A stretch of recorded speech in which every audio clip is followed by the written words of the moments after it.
Hey, Rebecca Simon Peter here with 5 Minute Leadership. The countdown to Christmas continues, and today I want to talk with you about something pretty special, and that's Jesus. Yes, Jesus before Christmas. Jesus before Christmas. What in heaven's name does that mean? Well, many of you know that I have a Jewish background, born and raised Jewish in an interfaith home, and I lived the deeply religious life of a Jewish woman for 28 years before Jesus came into my life, turned things upside down.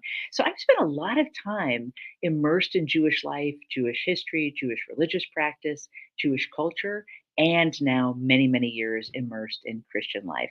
I love making connections between the two and sharing them with you. Many of you know that we live in a time of increasing anti Semitism.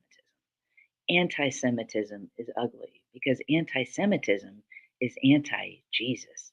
Jesus was a Jew. And it's really important for us to find whatever connections we can make as Christian religious leaders to uplift the Jewish people and at the same time to uplift Jesus, to not separate out Jews and Jesus because Jesus was a Jew. So, in this time of anti Semitism and in this time of a lot of anti ism, to hold Jesus up as a unifier and to lift up his message of unity. Surprisingly enough, that comes from this time of year. So I mentioned Jesus before Christmas. It was not until the fourth century that anybody celebrated the birth of Jesus in the way that we think of now. Christmas is actually comes from the words Christ Mass, holding a special Mass in the Catholic Church, of course, that was the church of the time, um, to honor the birth of Jesus.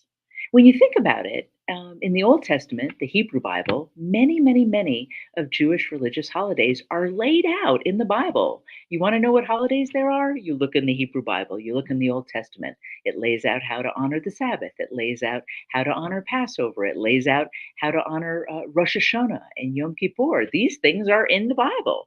But there's nothing in the Bible that says on the 25th of December, you shall, hold a special feast day to celebrate the birth of the incarnation of God. There isn't anything like that in there. In fact, the earliest way to celebrate the birth of God, the birth of Jesus, the nativity, was Epiphany. But Christmas itself didn't come around until the fourth century. And so there was this time before we even celebrated like we do now, where Jesus was known in his more biblical way as the incarnation of God and really identified as a Jew. Not until Christmas comes around and the Christmas celebrations do we sort of identify Jesus and Christianity, Jesus as a Christian. So, very important to really honor the early understandings of Jesus as a Jew, as, of course, the Jewish Messiah, open to the world, but placing him within that Jewish context.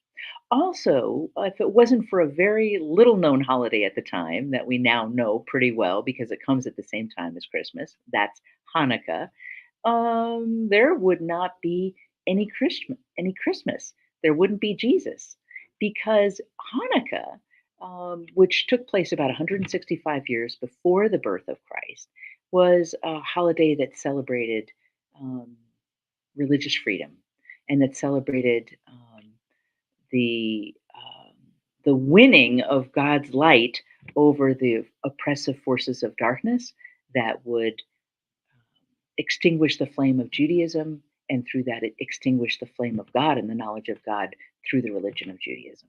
So you can read about this in my blog, and I hope you will, The Secret Connection Between Hanukkah, Advent, and Christmas. But Hanukkah itself made possible Jesus's birth. The reason I say this is because if Hanukkah had not happened, if the Jewish people had not withstood the forces that wanted to wipe them out, there would not have been a religion called Judaism. There wouldn't have been a presence for Jesus to be born into in the way that we know him historically. And so Hanukkah itself is a very powerful reminder, not only of the need for religious freedom, but of the light that shines brightly in Judaism that makes Jesus and Christianity possible.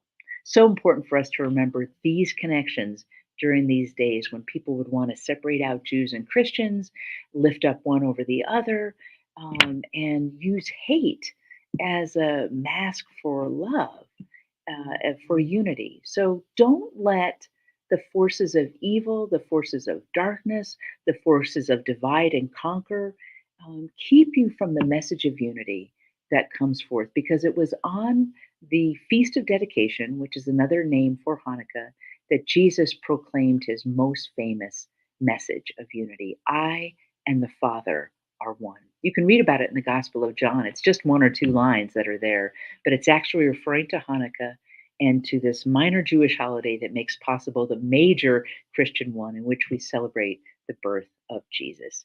Thank you so much for joining. I know I went a couple of minutes over. It's hard to limit myself when I'm talking about something as beautiful as Jesus and his connections with Judaism and Christianity.